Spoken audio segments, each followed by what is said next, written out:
Divisions within the Israeli cabinet have come to a head again. War Council member Benny Gantz has hit out at Security Minister Itamar Ben-Gvir over a media interview in which he criticized U.S. President Joe Biden. Ben-Gvir said America's stance on Israel's war would be, quote, completely different if Donald Trump was in power. Gantz called the comments irresponsible. We're going to speak to Mohammed Jamjoom in Tel Aviv. So we've heard that response from Benny Gantz. What are we hearing from Prime Minister Benjamin Netanyahu in relation to these remarks?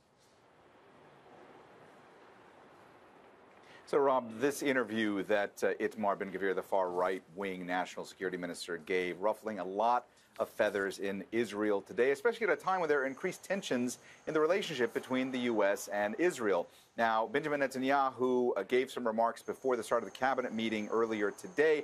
First, he talked about the relationship between Israel and the U.S., and he said, Israel is a sovereign state. We greatly appreciate the support we've received from the Biden administration since the outbreak of the war. This does not mean that we do not have differences of opinion, but to date, we have managed to overcome them with determined and considered decisions. Now, with regards to specifically Itamar Ben-Gvir, while the Prime Minister did not directly address Itamar Ben-Gvir, it is clear that he was responding to the remarks by Ben-Gvir in that interview in which he said, the Prime Minister said, I don't need help to know how to navigate our relations with the U.S. and the international community while standing firm on our national interests. God bless. I've been doing this for several years. Now, what's interesting about all this isn't just the fact that Netanyahu said this, but the fact that he felt he had to say it. This is really going to show how beholden Netanyahu is on continued support from Ben-Gvir for the Prime Minister's continued political survival. Ben-Gvir has been increasingly critical of a potential deal that Netanyahu might strike to effect a potential ceasefire in the coming days. And the Prime Minister has a fragile coalition. He has 64 seats in a 120-seat Knesset here in Israel. So clearly the Prime Minister worried about the fact that Ben-Gvir has been threatening to maybe walk away from the government and potentially collapse the government if a deal that is struck is not to his liking. So all of this really going to show how much pressure, well, increasing pressure, the Prime Minister is facing at a time when many say that he is undergoing a sort of politically untenable time. I want to ask. I want to ask you about that pressure that you're talking about, because with regard to the talks about a ceasefire, which is kind of going on in the background, we don't know a tremendous amount of detail about what stage that might have been at. And as you say, obviously there is pressure from the right wing, pressure from Itamar Ben-Gvir, but there's also a pressure as well on him from the opposition. Can you just talk us through the kind of dynamics of what's going on there?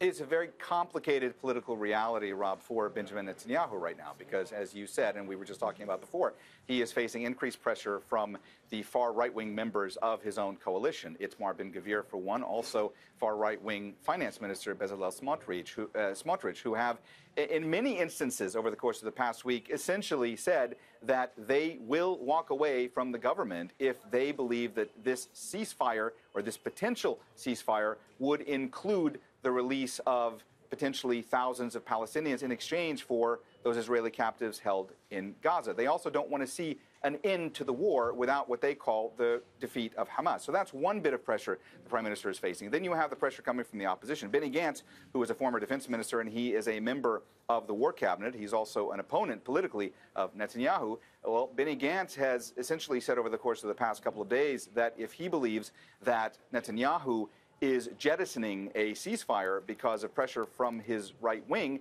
then Gantz will leave the government. Gantz has also made noises that if he believes that Netanyahu wants Israel to militarily control Gaza after the war, that he will also leave the government. So a lot of pressure from the opposition, from the right wing, but Netanyahu also facing growing societal pressure. Just last night, Rob, we were at a demonstration outside of the defense ministry. Relatives of those Israeli captives, they've been coming out since the beginning of the war. They're becoming increasingly critical of the government, and they say that they don't believe the government is doing enough to secure the release of their relatives. So a lot of pressure on Netanyahu at a time when its fractures are growing throughout his coalition. He's facing pressure from the opposition, and it's unclear how he's going to navigate this in the days to come. Rob? Mohammed Jamjoom in Tel Aviv. Mohammed, thank you very much indeed.